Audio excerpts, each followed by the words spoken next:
Okay, welcome back to this week's book review. This week we are reviewing Iron Flame by Rebecca Yarros. This is book 2 in the Empyrean series.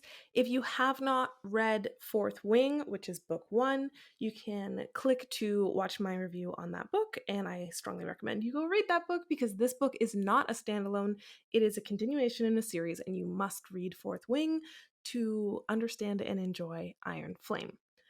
Today, I want to start off with a summary that I found from EmpyreanWriters.com because I found it to be way better than the Goodreads summary. I'm going to share a couple things to note if you are thinking of reading this book, a little bit about the worldscape that we're diving into in this book, and then, of course, my personal thoughts on the book. Let's just dive straight into it. So, like I mentioned, Iron Flame by Rebecca Yarros.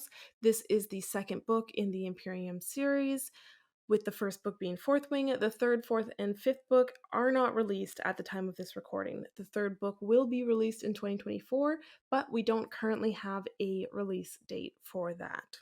So just throwing that out there so you know.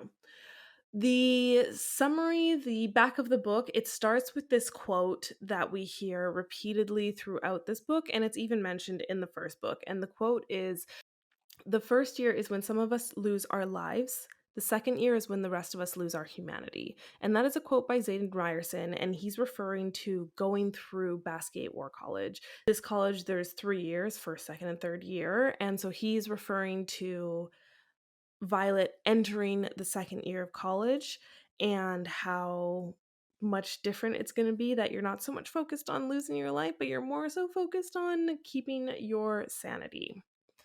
So, the little snippet I took from ImperiumWriters.com is, "The narrative continues the journey of Violet Sorrengail, who, against all odds, survived her first year at Basquiat War College. Now she faces even more grueling challenges as her training intensifies.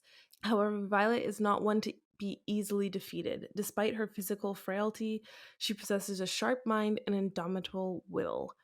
Violet is privy to a secret that has been hidden for centuries at Basquiat War College. As the plot unfolds, it becomes clear that even Dragonfire might not be enough to save them in the end."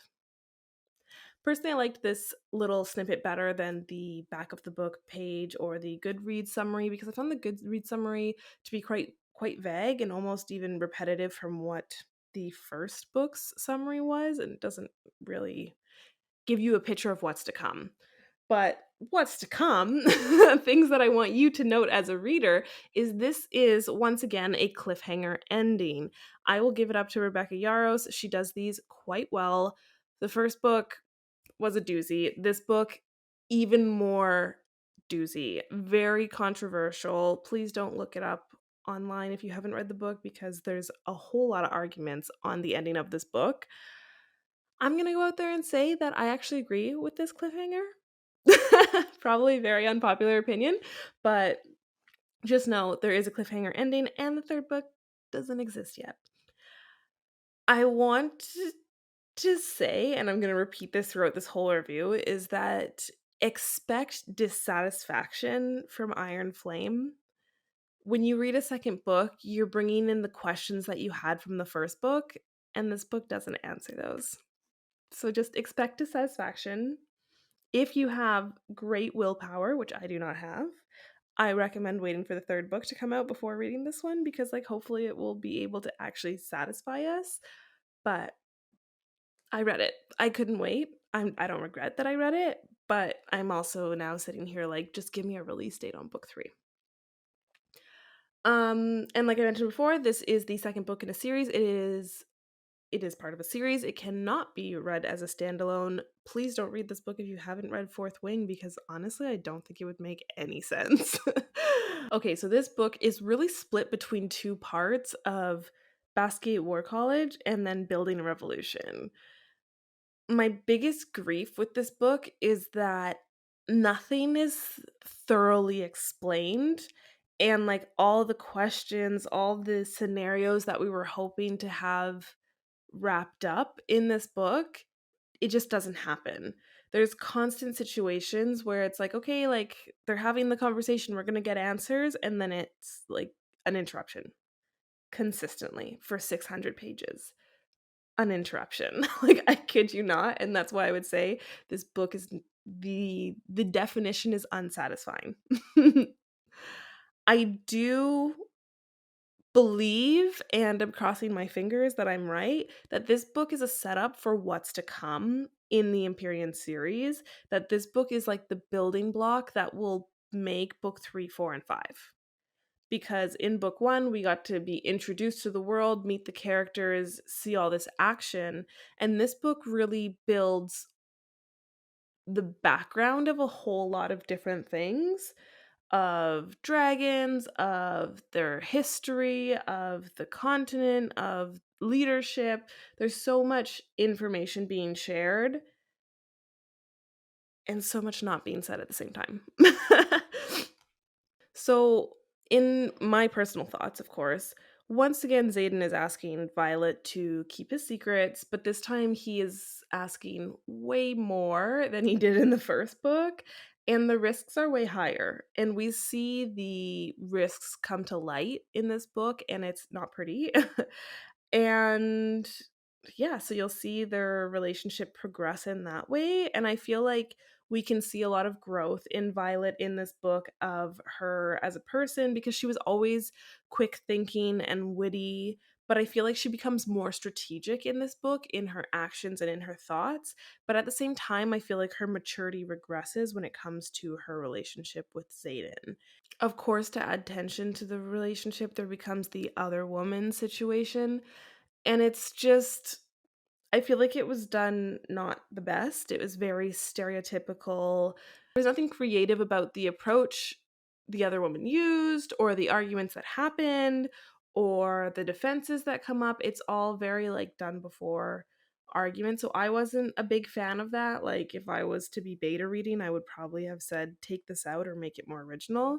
I think it adds to the communication issues and the immaturity that we see from Violet in this novel. So in like some ways it makes sense, but in other ways it's like this isn't consistent with what we saw in the other book. To sum up what I'm trying to say, because I'm trying not to give cliffhangers and it's probably coming across really vague, is Violet has things that she needs to do for the book to progress. And in this book, she's not doing them. So we're constantly, as the reader, sitting there being like, come on, just say it, just do it. And constantly her literally being told to her face, if you just do this, it'll happen. And we're all like, okay, so do it. And it doesn't happen. Again, unsatisfying book.